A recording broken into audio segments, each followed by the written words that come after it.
तो हेलो मेरे प्यारे भाइयों एवं बहनों, कैसे हो आप सब? अच्छा, ये नहीं बोलना था क्या? Hello everyone, this is Ankit and I am currently hello everyone, I am Ankit everyone, this is Ankit and I hello everyone, this is Ankit. बेटा तुमसे ना हो पाएगा।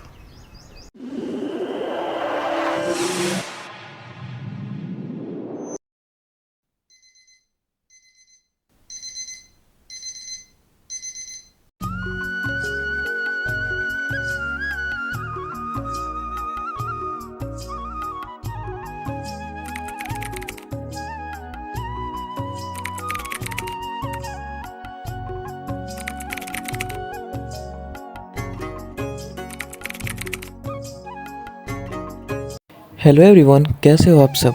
बहुत बहुत स्वागत करता हूँ मैं अपने यूट्यूब चैनल पे। तो अभी सुबह हो चुका है और मैं निकल जाता हूँ पार्क के लिए, क्योंकि मैं अपना फर्स्ट सेशन पार्क में ही करता हूँ, जिसमें मैं 2-3 घंटे का रिवीजन किया करता हूँ।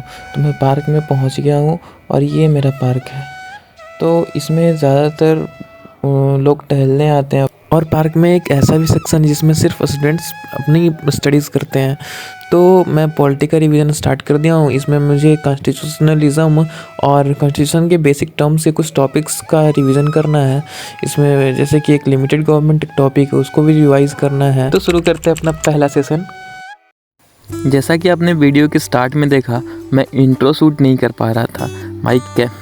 मेरा फर्स्ट ब्लॉग है तो कैमरे के सामने बोलने में थोड़ा सा हेजिटेशन होता ही है, और मैं बोल भी नहीं पा रहा था भाई। एग्जैक्टली कुछ भी बोल नहीं पा रहा था, बार बार बोल रहा था, बार बार गड़बड़ हो जा रही थी।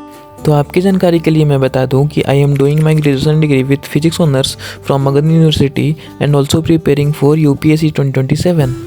I know it's a long journey, but I request you to please be the part of my entire journey through these vlogs and help me, support me where I need. Polity का revision finish करने के बाद मैं बैठ जाता हूँ spectrum पढ़ने के लिए, क्योंकि स्पेक्ट्रम में मुझे अभी मराठा किंगडम को रिवाइज करना था। और रिवीजन करने के बाद मैं वापस रूम के लिए निकल जाता हूँ। लगभग 10 बजे थे जब मैं रूम पे पहुँचता हूँ, और वापस रूम पे आने के बाद मैं कुछ हेल्दी डाइट फॉलो करता हूँ। तो इसमें मैं बाज़ार से आंवला लाया था और इसका मैं जूस बनाऊँगा, और इसको पीते पीते मैं कुछ रिवाइज़ करूँगा, और प्लस में उसके बाद नाश्ता वास्ता करके वापस बैठूँगा पढ़ने के लिए। क्योंकि मेरे अभी 2-3 सेशन और बचे हुए हैं, जिसमें मुझे अभी पॉलिटिकल लेक्चर्स करने हैं, प्लस में मॉडर्न हिस्ट्री का लेक्चर करने हैं, और फिजिकल ज्योग्राफी का भी रिवीजन बचा हुआ है।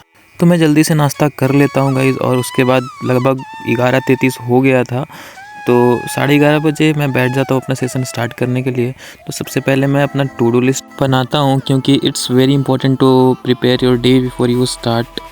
तो मैं जल्दी से अपना टू डू लिस्ट बना लेता हूँ कि क्या क्या दिन भर मुझे पढ़ाई करनी है। और ये है मेरा टू डू लिस्ट, जिसमें मैं पार्क का 3 घंटे का रिवीजन कंप्लीट कर लिया हूँ। उसके बाद पॉलिटी का लेक्चर करना है, हिस्ट्री का लेक्चर करना है, और फिजिकल ज्योग्राफी का रिवीजन करना है। तो मैं पहला सेशन स्टार्ट कर देता हूँ, जिसमें मैं पहला सेशन में पॉलिटी का लेक्चर करूँगा। और उससे पहले मैं A4 शीट पे अपना लाइन पार लूँ, क्योंकि इसी पे मैं अपना नोट्स तैयार करता हूँ। लेक्चर के साथ साथ नोट्स भी लिखता हूँ। लेक्चर के साथ नोट्स करने में फ़ायदा ये होता है कि वीडियो पे कंसंट्रेशन कुछ ज़्यादा बनी रहती है, और थोड़ा सा डिस्ट्रैक्शन नहीं होता है। अगर लगातार नोट्स बनाते रहोगे तो इसमें ये भी फ़ायदा होता है कि जब भी नोट्स निकाल के पढ़ोगे, जब भी नोट्स निकाल के पढ़ने बैठते हैं, तो सामने से लगता है कि जो भी सर बताते हैं सब फ्लैशबैक में आते रहता है। तो आप भी इस मेथड को ट्राई करके देखना, और कैसा लगता है कमेंट में ज़रूर बताना। बाकी आपको जो कंफर्टेबल लगता है आप वो करो, क्योंकि कोई कोई स्टूडेंट्स होते हैं कि वो लेक्चर फिनिश करने के बाद अपना नोट्स बनाते हैं। उसमें भी कुछ फ़ायदा ये हो जाता है कि लेक्चर एक तो कंप्लीट हो ही जाता है, और बाद में नोट्स बनाने के बाद होता है कि एक बार रिवीजन भी हो जाता है। तो आप भी ट्राई करना, आपको जो बेटर लगे वो करना। तो इस तरह से मेरा पहला सेशन स्टार्ट हो गया है। अब चलिए मिलते हैं इस सेशन के बाद।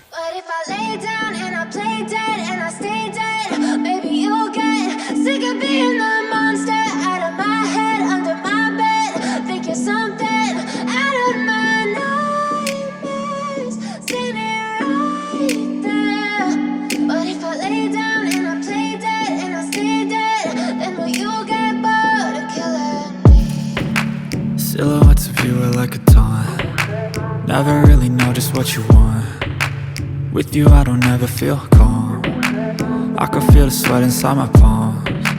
Play with me like cats and a string. You don't understand the pain it brings.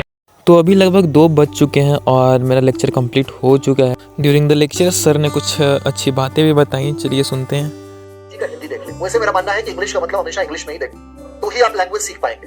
अगर आप अंग्रेजी का हिंदी करते रहेंगे तो आपका ब्रेन इंग्लिश को हिंदी में ट्रांसलेट करता रहेगा। मेरा मानना है कि अंग्रेजी को हिंदी में ट्रांसलेट करने में समझदारी नहीं है अगर तुम्हारा मीडियम इंग्लिश है। समझो मेरी बात। If you are an English medium student, do not ever try to translate in your mind. समझो मेरी बात, अदरवाइज तुम भाषा कभी नहीं सीख पाओगे। इसलिए हमेशा इस चीज को याद रखना। तुम्हारा अगर इंग्लिश मीडियम है, then always try to find out the meaning in English only. समझो, इंग्लिश टू इंग्लिश जाकर के देखो। अगर तुम्हारा मीडियम इज इंग्लिश, तुम्हारा मीडियम अगर हिंदी है, then it's a different thing all together.